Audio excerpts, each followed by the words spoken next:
te fotografiez. Nu, hai să filmăm mășnic. Apasă aici. Da gata, el filmează. Ce vrei să faci, Marius? Să fac un castel cu roți.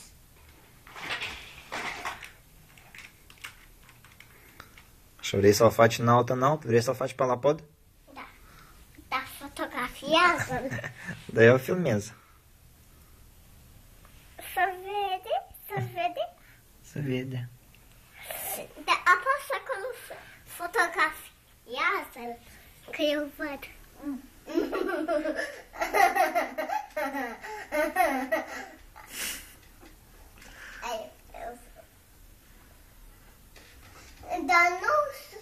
Dar să nu plângi, bine? Bine. Eu nu o să plâng. Ai plâns? Nu. Eu nu plâng. Ești un băiat mare și nu plâng. Nu este băiat mare. Este oameni. Este cu minte. Sunt cu minte. O să-mi dai biscuiți, o să-mi cu minte, o să-mi dai biscuiți. Bine, îți aduc biscuiți să-ți dau. Hai, eu să aștept. Am Ups. căzut jos. Ups, ai alergat și ai căzut. Iată-i biscuiții.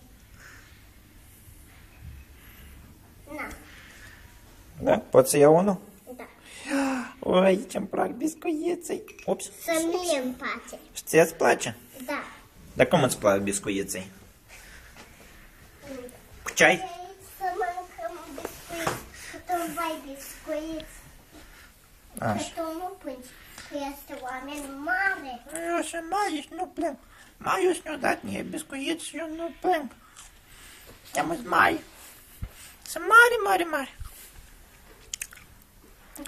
Eu sunt mare, am 35 de ani. Ups. Am dat biscuiții jos.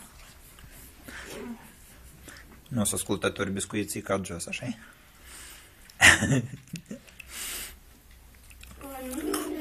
Dar de unde ai tu bicicleta asta? Bicicleta? Da, sau ce e asta? Tractor mașină. Tractor-mașină? De unde ai tractor-mașină? Nu știi? A să-mi dai nesmăcătă-i.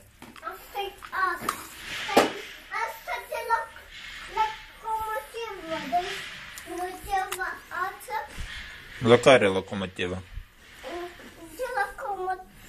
Hai să te arăt. Hai. De la care locomotivă. Care? Oare unde e locomotiva?